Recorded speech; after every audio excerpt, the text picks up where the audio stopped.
Yeah, that's fantastic. Let's do some dick measuring contests over how many pre-toddler books we can read this year. You definitely got me beat.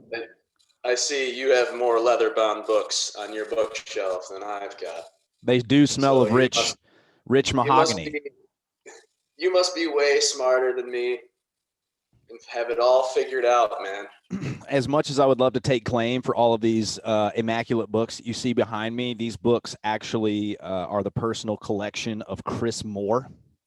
And so they are on display in the Barbell Buddha, co-founder Barbell Shrugged, if you're unfamiliar out there in the airwaves.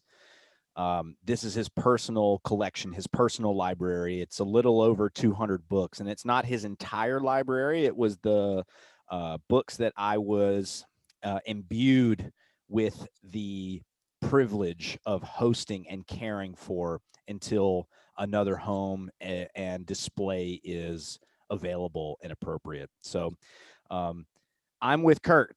He's my friend. He's really smart, and we're going to prove it today on Serious.Fun. What's going on, man? No, that's really cool, man. Actually, so you, as I can imagine is true for many other people, you were the one who introduced me to the Barbell Buddha. And so a quick note on duality here. First of all, super grateful to be here. Thanks for having me. In the vein of serious and fun, I've been on a little bit of a internet siesta, trying to be as off the airwaves as much as possible. However, you and I have never met in person. I never met Chris Moore, and I'm truly inspired by the way that you and him and so many others that I've only met through the beauty of the internet. So just want to share that I'm grateful for that, and you know, let's utilize the tools for good. Received, bro. I mean, why not start at duality in the, if there's any duality that deserves to be covered in 2021, it really is the duality of the internet. Because right now it seems to be pretty popular to take a really strong stance on one side or the other when it comes to big tech, the scary people of big tech and how they're ruining the world. And the truth is that they're people just like me and you who set out to accomplish a goal just like we do every day. And then they took action and their plans met reality. And usually when plans meet reality like that, they're going to be different. The reality of things are going to be different than what we anticipated or what we intended them to be. And then when we're faced with a new decision, we try to make it as best as we can in real time. And given the power of hindsight, it's always very easy to look back and tell you what shouldn't have happened. I believe I'm correct in saying it was South Park that had a fantastic character called Captain Hindsight. And his whole thing is that he would show up on the scene and tell people what they should have done now that things are the way that they are. This shouldn't have gone this way, or this shouldn't have gone this way. So truthfully speaking, what's actually real is that the internet has changed the fabric of society. People have used this amazing tool of the internet to either use it for good or use it for what is intended to be malice. And I think most people fall somewhere in between. They don't intend to be malicious with their words. On average, they intend to do good, and people receive it in 2020 hindsight and make judgments on what somebody should have done. Can you think of any other dualities that you've been working on lately? Because that's a big one in my view. I like that one. You're kind of referring to a Monday morning quarterback type of situation, or are you alluding to potentially, firing off tweets or whatever on your social media in real time and being judged subsequently? That is one example. Another would be to scrutinize decisions that are made in uncertainty. So COVID has presented us a lot of opportunity to reflect and point fingers at people that made decisions that we didn't particularly care for after the fact. But one thing that I know about decision making is I like to imagine that if I'm a decision maker, I'm sitting in a seat and I have a 360-degree view of from my seat. And someone else can also be sitting at the table, and they can be sitting so close to my view that they get 359 degrees of my view and perspective.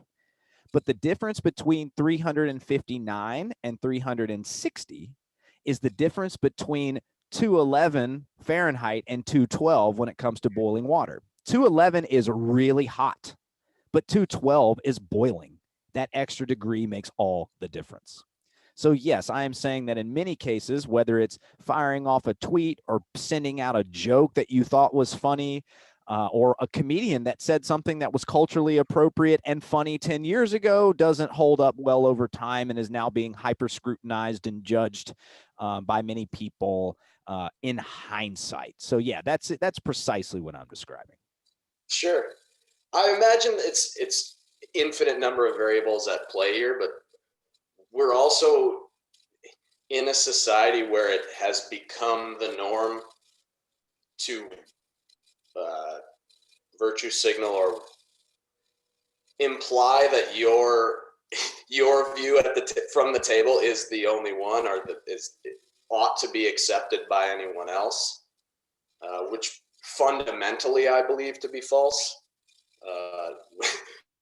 We're we are all sitting at our own seat at the table, to continue your metaphor, and so personally, a large point of current awareness is toward that. I mean, I come from a pedigree of, truthfully, my knee-jerk reaction is trying to be the smartest meathead, and really doing a lot of reflection in this new time to recognize and just really lean into humility and realize I only know what I've been curious enough to explore. That person likely has something to offer me. I'd rather ask than tell. Work in progress, of course, because my limitation is also to be someone to tell. You should go to bed on time. Okay, that's my opinion. So there is actually an example in my current frame of mind, and if you're open to it, I'll open up and tell you more about it. Let's go, man. I'll go anywhere you'd like.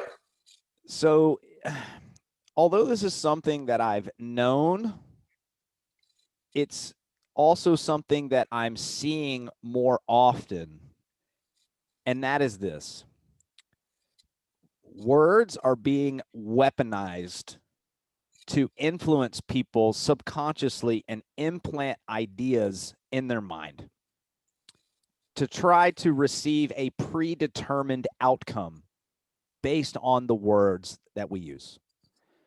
And at face value, we all do this.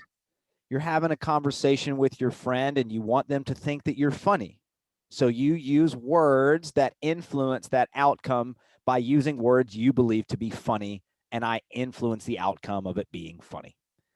I want to receive some sort of sympathy, so I add a little extra sauce, sympathy sauce in my language that may predetermine the outcome that I want. And this is something that transcends political views, religious views. It is something that transcends all of these categories because no individual is beyond subjective or subconscious programming. And most of that is done through visual cues or audible cues, especially language. So I'm reading some news the other day. I have Apple phone. I pull up the news app. I follow as many different varied sources as I choose as I can. People that tend to offer a nice spectrum of perspective, even if I don't agree with it, to invite in the idea that I don't know everything. And I read an article that I intended to read it one way, but because I have tools and awareness around language and influencing people with language, I read it differently than I imagine other people read it. And here was the story. The title of the article says, Nazi concentration camp guard, 95-year-old Nazi concentration camp guard deported from the U.S. And at face value, this is something that I can get behind. I don't like Nazis. One of my best friends is Jewish.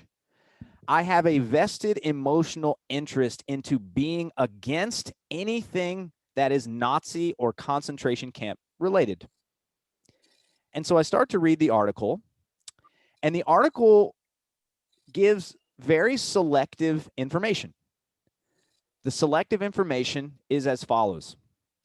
This man was deported by immigration law because the prosecutor, and again, this is outside criminal law. I want to make sure that we have this basis of understanding. So he wasn't being accused of a crime legally, but the way that it was written insinuated that he was. This was all immigration law. So the law says that it's from a 1978 amendment called the Holtzman Amendment. That was part of a much larger immigration legislation that was passed in the United States in the 70s. And the Holtzman Amendment says that anyone associated or assisting with Nazi hate crimes and war crimes is able to be deported. Okay, cool. I can totally support that. So I start investigating what this man did.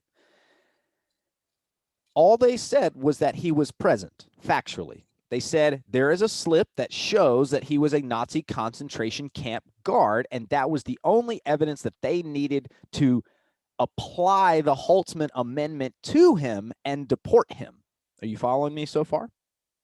Sure, 70 years ago or yeah, whatever. and still, so my, again, what they're alluding to is that this man was a Nazi concentration, he was a Nazi who worked at a concentration camp, who evaded justice for war crimes and was found 75 years later in the United States and was sent back to Germany.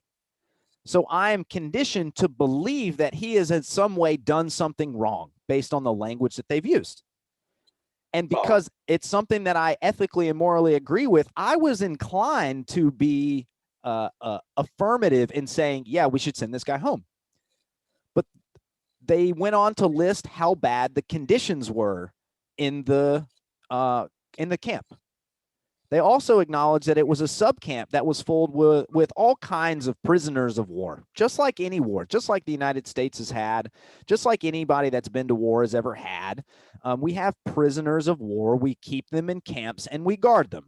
That's just the way that war works.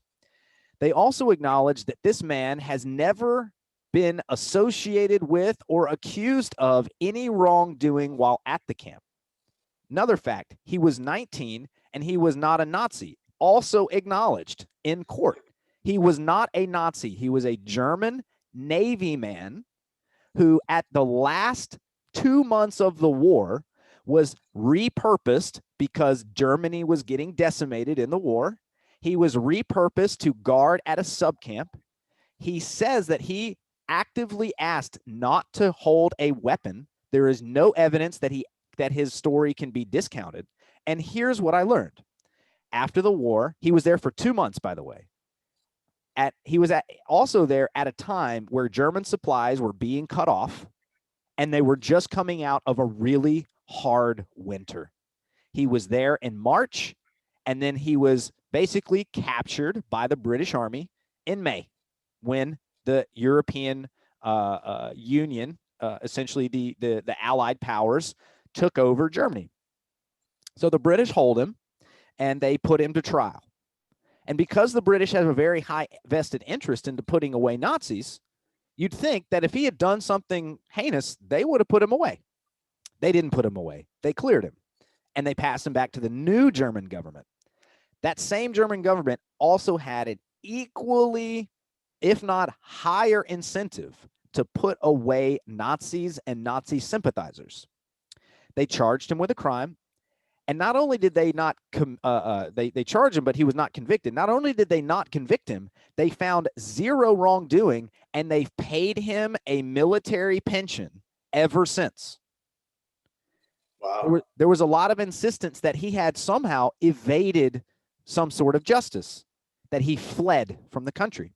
But if you look at the timeline and you have any semblance of history whatsoever, you'd realize that the war for him ended in 1945. And by fact, he didn't immigrate to Canada until 1956. That's 11 years.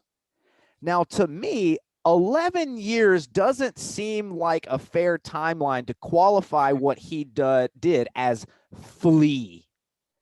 It also doesn't imply that he evaded any justice. He wasn't in much of a hurry. And another thing is that he wasn't evading any punishment. He was tried and let go.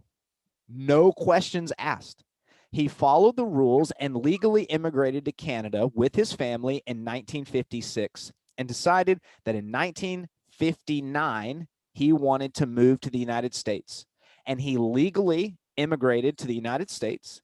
He followed all of the immigration laws. He's never broken any laws by account. He's never been involved with any sort of Nazi anything. In fact, by record is not a Nazi. He has lived in the United States for 60 years. And to celebrate the 75th anniversary of Nuremberg trials, which were the trials of the SS Nazis for all the horrible things, some cruel ICE employee found one of the only living remaining people on Earth that happened to be alive and happened to be at a concentration camp and happened to have physical evidence proving that he was there, plucked him out of obscurity, had a court say, can I deport him based on this amendment? They said, well, yeah, technically this qualifies by this loose interpretation of the amendment that you're holding him. And they deported him. He's been an American legal resident, basically a permanent resident for 60 years. And so I called this into question. I was like, this seems wrong. And bro, I got so much heat. People were throwing flames at me. How dare you choose this hill to stand on? You're a moron. Fuck you. How could you possibly even want to look at this? And I said, I don't think you're looking at it. Truthfully. Right. May I interject just for a second? I'm Please. Considering that's a scarlet letter to the exponential degree, right? So if you have any association in your history of your life, so now we're talking 75 years with something so inflammatory as Nazi or racist, or, there seem to be quite a few of these poisonous topics, and which if you've been anywhere close to this topic, your viewpoint is unvalid or whatever. So as a Tennessean, I'm fascinated by your story, and please continue. I'd love to hear about some of the responses.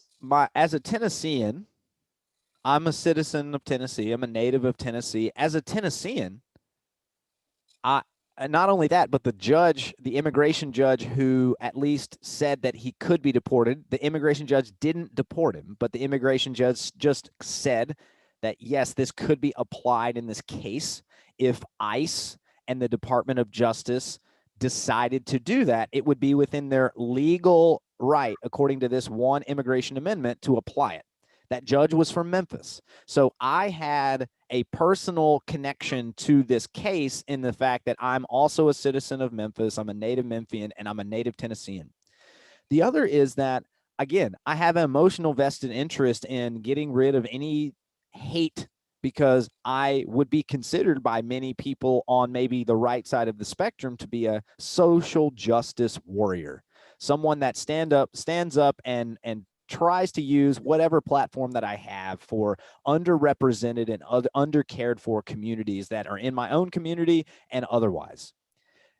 But the point of the story is this: all I have to do is change a few words around, and the same people that were throwing incendiary, hateful comments my way would actually side with my perspective. So I imagine that the majority of people, to be completely and upfront and honest with you, the people that sent me the most hate and incendiary response were people that would be considered on the left and would fancy themselves to be social justice warriors themselves. So I thought one of whom was involved heavily in an organization that worked and advocated for Latinos, especially ones that are here, that have been here for a really long time and qualify in many respects for amnesty. You've been here for 30 years. You've been a model citizen. Let's go ahead and get you into the system that allows you to contribute taxes and not have to worry about being a criminal for no other reason than somebody potentially brought you here as a young person that was outside of your influence, right? So in that case, I'm imagining another situation, which is this human being is born in Latin America, and they happened to live in a neighborhood that was a hub for MS-13 gangsters. And because of social pressure and because of only way that he could participate in economy, this individual had to participate loosely in the things that were happening in this MS-13 dominated neighborhood. And for those that don't know, MS-13 is a notorious drug and violent cartel. So this person is not an MS-13 member. MS-13 would not claim him as a member. He just happened to watch this little corner because that was his role and that was what he did to survive. And then in order to get out of this situation, he immigrates to the United States. Not only does he immigrate to the United States, he doesn't do so illegally. He files for amnesty and files for all the paperwork to become a legal resident. He gets chosen. He can come every year for 3 decades while he's living in the United States. He follows those rules to a T. He checks in, he renews his visa, he pays taxes, he has a family, his family's American, his children are American, his grandchildren are American. And then somebody decides from the same organization and the same people that just sent away this Nazi human that, you know what? What the MS-13 gangsters did were crimes against humanity. They were hate crimes, and though anyone associated with that needs to be deported. And then they find a slip of paper from this human being that says, you know what, you lived in this neighborhood and happened to hold a guard position on this one corner for 2 months. You never killed anybody. You never carried a weapon. You never did anything. And you moved here legally with the permission of the immigration service that is now accusing you of something incendiary. And all of a sudden, that person's life is disrupted because they come and they grab him and they ship him home and ripped away from his family. The only difference between Nazi and this circumstance and that is that he's not a Nazi, he's MS-13. He's not from Germany in the 40s and the 30s. He's from, maybe it's Nicaragua or Ecuador or Mexico. That's the only difference. And if all we have to do is change a couple of words around and boom, they're on my side. So what I think this is a great transition to have this conversation with you, because I know that you have some background and you have a lot to say about this. People don't understand that words are weaponized against them every day. The same tools like the internet that can be used for good can be used for bad. Someone like Tony Robbins, for example, uses something called neurolinguistic programming, or NLP. And all things considered, most people would look at the way that he applies that technique and those practices, and they'd say, he's doing great things for the world. And at the same time, someone like Donald Trump is also a very high competency NLP. And like him or not, he has used those techniques to ascend to the top of the political sphere. And he's done so by intentionally planting subconscious thoughts into people's minds and steering them accordingly. Now, my biggest thought, and this is where I'll pass it off to you, my biggest concern is mostly around this. It's that once we've normalized it in any degree, it now opens the whole field for anyone to step in and use that technique. So, what is your experience with language? How has that evolved over time? And what do you do to empower and protect yourself with language? Super interesting question. Uh, one thing to circle back on. Uh, let's just include body language and all types of subconscious programming. I'm of the opinion, honestly, man, that we're contributing to energy exchange to our environments, from our environments at all times, regardless of whether it's conscious, right? Picking up on that, right? So, yeah, with over the last year, one of my goals and points of awareness is trying to occur as my best self in my environment, simply because I want to contribute to better energy exchange. Uh, with respect to the language, I consider that a hugely valuable tool, particularly in the written language, because we have the opportunity to proofread. Um, however, yes, the rabbit hole is super, super deep. So just, consider something such a simple to discern or to discern, negation versus affirmation, right? And for me, it's simply drawing awareness to those things. I'm trying to hear whether people are speaking in a affirmation or a negation, and I'm developing the patterns for myself and understanding, wow, the people using affirmations are actually accomplishing things. And again, there's exceptions to the rule. However, I've always operated, or at least as far as I can remember, I just operate on patterns and what I'm curious about. And so, coming upon some of the vocabulary work Mark England and Lifted, that definitely was appealing to me. It was I was just curious, something else I could pay attention to.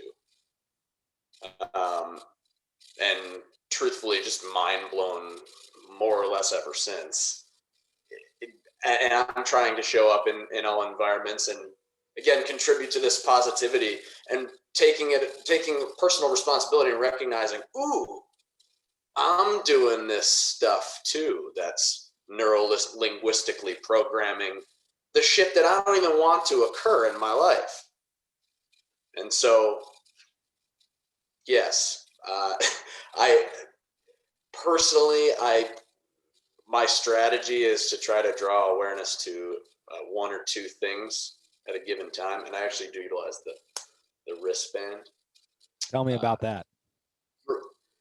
So right now, I'm intentionally trying to avoid using the word "like" as a filler. Just be more intentional. And so that's my personal point of awareness for the day. So when I recognize that I've done that, just wire together and recognize, hey, I could do better. And for those that can't see this, he's actually taking a rubber band that's on his wrist and popping his bare skin, which is not incredibly painful, but it's certainly not awesome. It's just a small... Right. I mean, truthfully, it just really it's an anchor to my awareness. And so I'm a very, very curious person. So I choose different things throughout the day. Another one is my posture. I'll recognize when I have tension in one area, and I'll either snap the band, or obviously I'll just try to chase that tension and connect it to drawing awareness to my breath or whatever.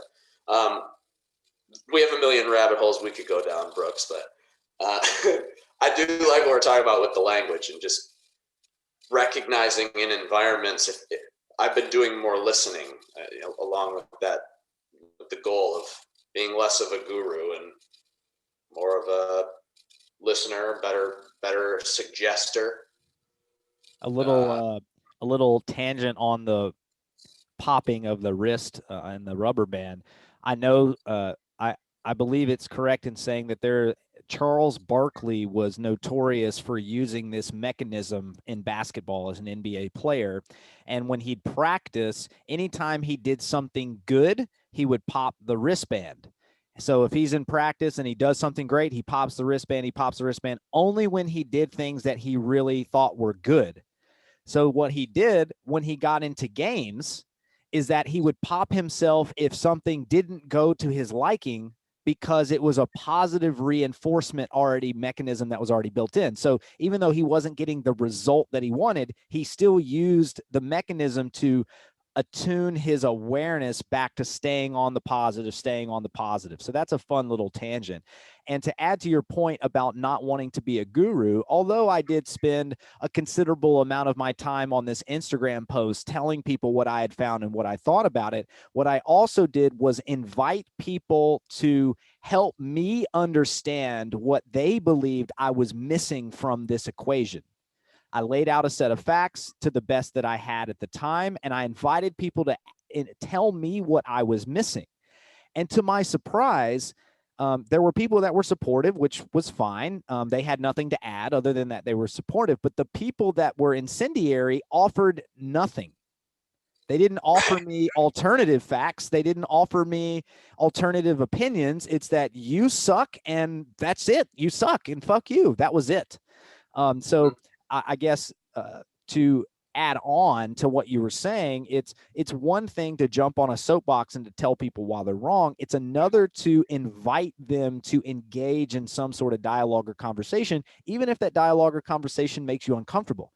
And I'd say especially if that dialogue makes you uncomfortable. Let's talk about discomfort. Love it. You riff on discomfort. You're a man that doesn't live by comfort alone. Tell me about discomfort. Yeah, I mean, with the serious fun duality in mind, I want most of my life to be comfortable, and I would prefer to choose the most uncomfortable things. Um, and I imagine there's a spectrum in terms of our perspective of what things are actually difficult. So I like to start with, first of all, just what's important. And we can go way back, but the things that are important to me are basic survival needs. So air, food, water, movement, and sleep, whatever, shelter, money, all the way towards self-actualization. Uh,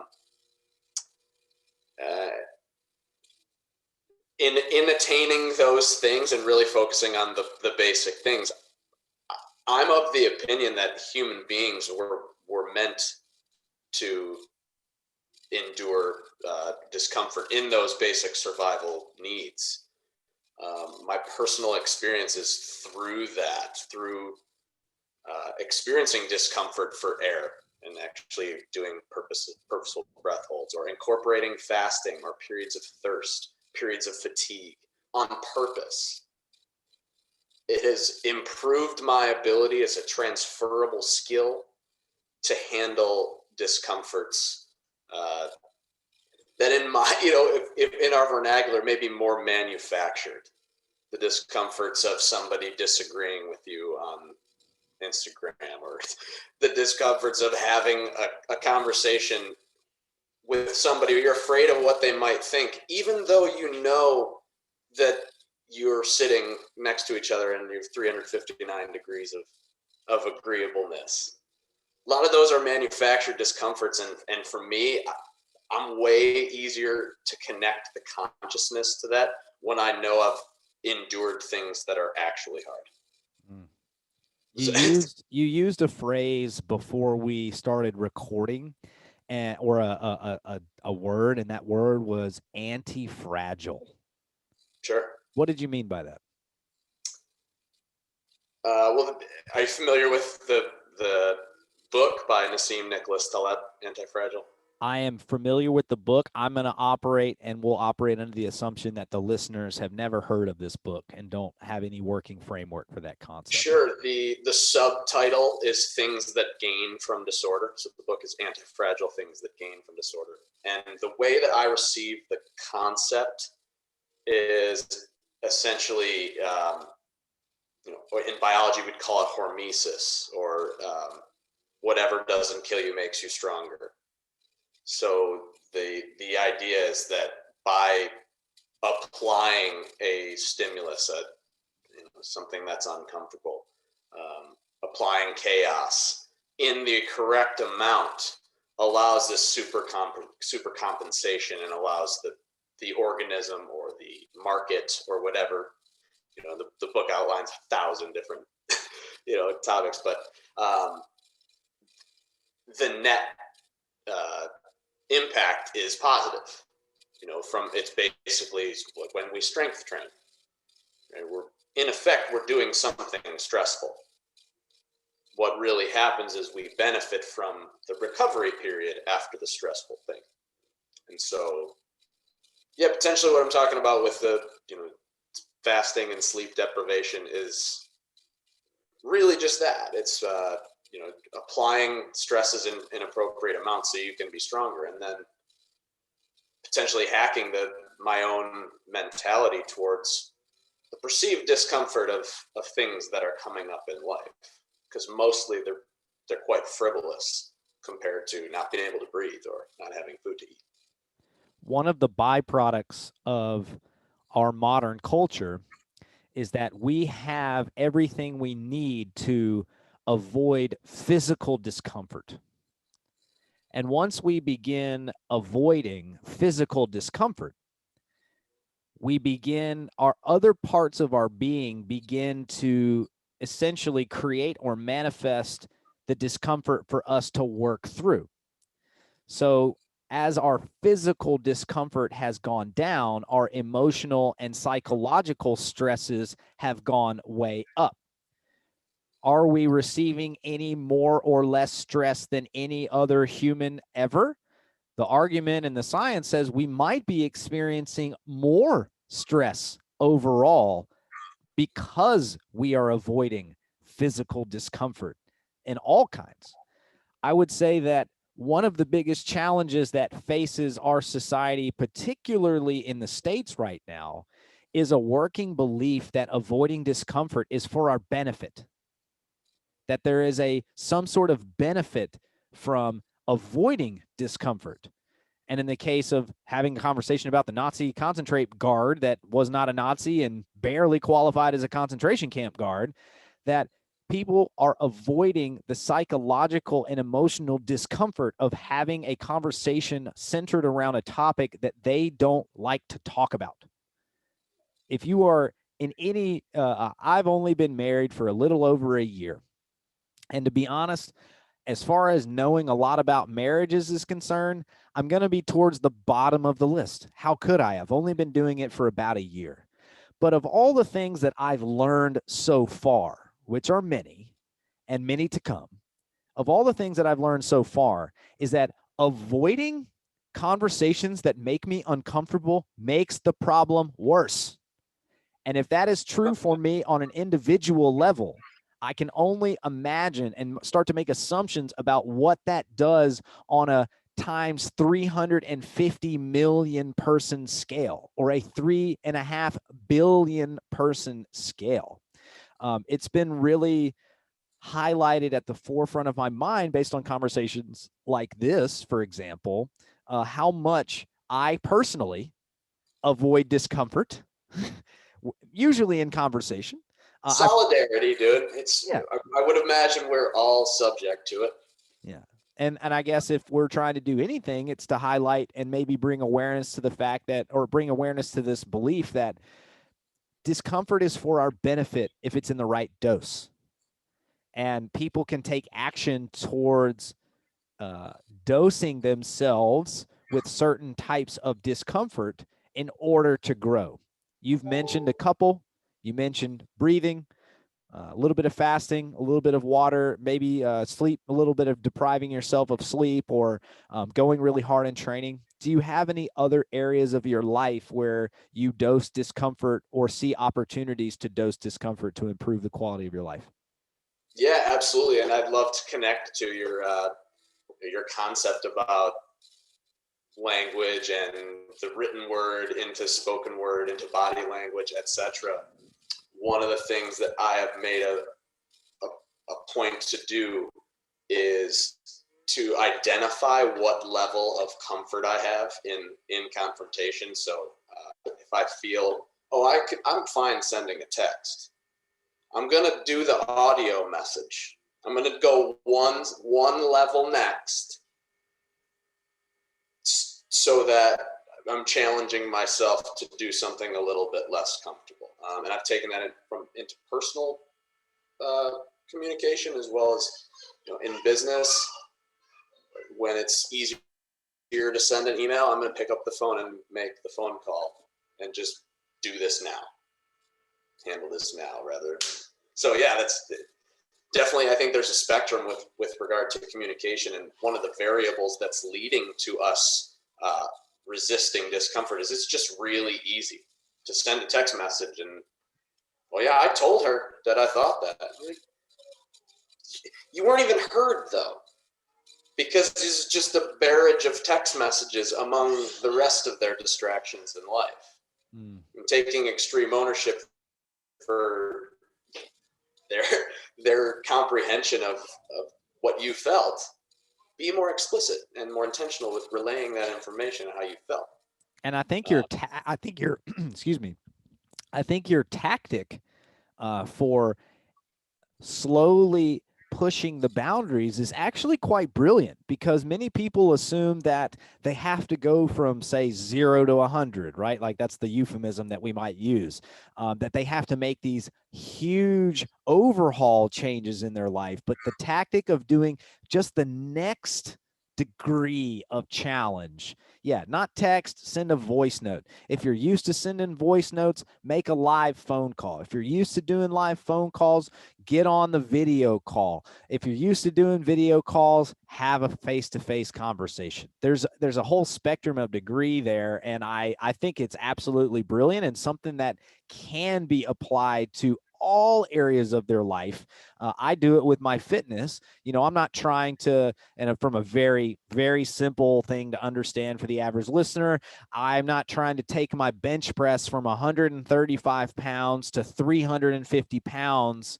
I'm trying to take it from 135 to 137, and from 137 to 140.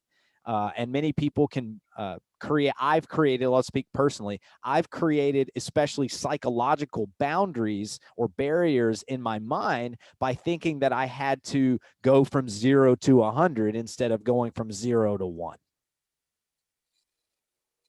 Yeah, I love that. I mean, one of the main tenets of anti-fragile, if you want to keep talking about that, is that it's an appropriate challenge. And if we want to connect even further mental lattice and start to connect more concepts, I mean, that's one of the requirements of flow state, or as if we might consider that to be peak living. The skill level meets the challenge, right? And so if we're constantly just avoiding the challenge, then there is no flow. So definitely, and if the challenge, if the challenge seems too daunting or unsafe, we can't enter into a state that allows us to fall into that flow. Exactly right. Yeah.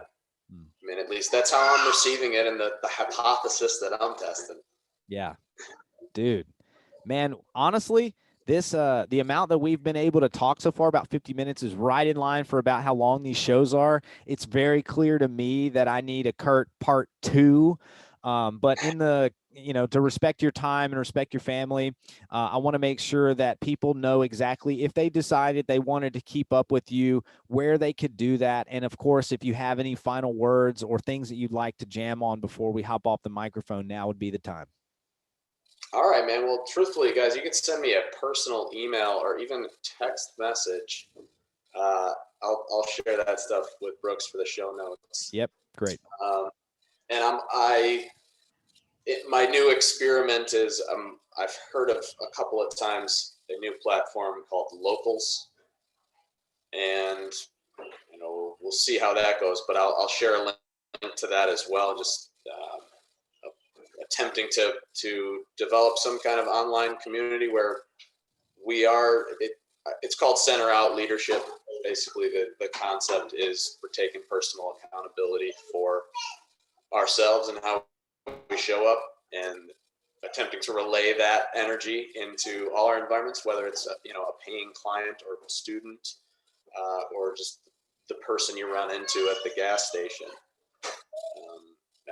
I have recognized and been humbled extremely over the last couple of years in particular, being connected to the Strong Coach and so many great other influences, that there are basically infinite variables and opportunities to level up, to lean into a potential limitation that you choose even, right? So it could be something that you actually want to get better at versus somebody telling you should get better at this, and just start to apply it in your day-to-day for the good of yourself and for everyone else.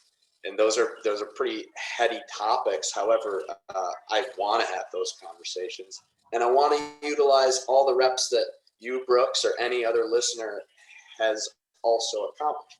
They're sitting at their seat at the table. I'm sitting in mine. Let's have a conversation about what you see different, because I just want to be better for everyone. I hope the world gets better. So, amen, man. Yeah, if I can relay that. Yeah, here's to being anti-fragile. Seriously, I appreciate the conversation. Always engaging. You're a great mover. You're a great parent. You're a great husband. You work in your business. You do a lot of things for your community. So it's always a pleasure to have people like you come onto the show, share their perspective, and I can't wait to have you on again, man. I appreciate it. Thanks a lot, man. Hey, as good as technology has been to our relationship, I do hope to see you in 3 dimensions one day. Well, let's make a mantra. By summer 2022. I met Kurt in Brooks person. And I will meet in person and have a jam out. Hey, so be it. So be it. All right, my friend. Thank you, Kurt. Thanks a lot, Brooks. Take care, bud.